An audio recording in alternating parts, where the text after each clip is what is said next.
Hello, everyone. Welcome back to Sara Shares a Lot. I am Sara, and we are following my journey in understanding manifestation. We're currently going through Rhonda Byrne's book, The Magic, and it's 28 days of magical practices. And today is day 15. That's so exciting. That means we've done more than 2 weeks of magical practices. I hope you guys are feeling great and energized and want to keep going. I do want to say forgive me for my voice. I've got a cold that I caught from one of my kids or their friends, and we're getting through it. So today's practice is magically heal your relationships. I'm going to say, as I've mentioned before, I've done this before. This is probably my 5th time going through all these practices, and this one's always been one that I resist because I don't like to talk about things that are wrong, but it does feel really good to do. So I'm going to say that, and I'm excited to do it again. And yeah, see what comes up. Okay. So Rhonda says, if you have a difficult or broken relationship, are suffering from a broken heart, or hold any resentment or blame towards another person for anything, you can change it through gratitude. Gratitude will magically improve any difficult relationship, whether that person is a husband or wife, brother or sister, son or daughter, partner, boss, business client, work colleague, friend, or neighbor. When we are faced with a challenging situation in a relationship, in almost all cases, we're not in the least bit grateful for the other person. Instead, we're busy blaming the other person for the problems we have with them, and that means we don't have a shred of gratitude. Blame is never going to make a relationship better. In fact, the more you blame, the worse the relationship gets, and the worse your life gets. Whether it's a current relationship or a past relationship, if you harbor any bad feelings towards another person, practicing gratitude will eliminate those feelings. Bad feelings about another person will burn your life, but gratitude will eliminate them.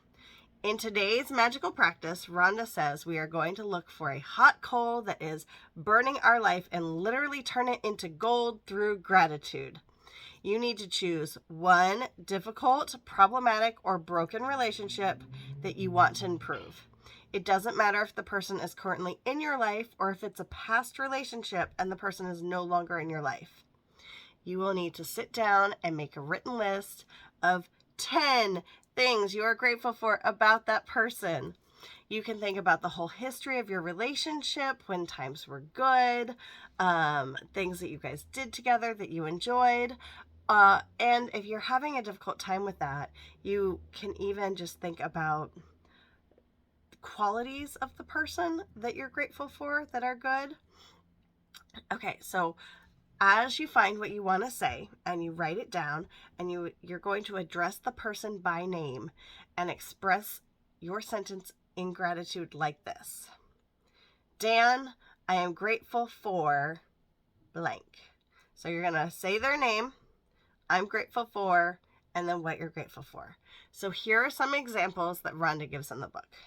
Number 1, Paul, I'm grateful for our time together. While our marriage did end, I learned a lot. I am so much wiser today, and I use what I learned from our marriage in many of my relationships today. Number 2, Paul, I'm grateful for the great times we had, and we did have many. Number 3, Paul, I'm grateful that you wanted to continue to be a father to our children. So obviously in these examples, Paul is the ex-husband of the person that is saying this. And she found, there are 10 examples in the book, but I'm just giving you a couple of them. Okay, so Rhonda says by the time you finish your gratitude list of 10 things, you should feel much better about the person and the relationship. The ultimate point you want to reach is that you don't have any bad feelings towards that person anymore, because it's your life is going to be harmed by those bad feelings, not their life, your life. Okay, every relationship is different, and if it's needed, you can choose to repeat this magical practice over several days until you reach the point where you don't have any bad feelings towards that person anymore. So, to recap, today's magical practice, have a magical day. No, not have a magical day. improve your relationships. Number 1, repeat the steps from magical practice number 1, where we count our blessings, we write down 10 things we're grateful for and why, and after we're done, we read the sentences and say thank you, thank you, thank you at the end of them. Number 2, we choose one problematic or broken relationship that you want to improve. Number 3, you're going to sit down and make a written list of 10 things you're grateful for about the person you've chosen. Write it down the following way. Name, I am grateful for blank. Number 4, just before you go to bed at night, pick up that magic rock, put it in the palm of your hand, and think of the very best thing that happened to you today and say thank you. I am thankful for all of you. If you haven't done so, like the video, subscribe to the channel, turn on the bell notification, and I'll see you guys tomorrow for day 16. Bye.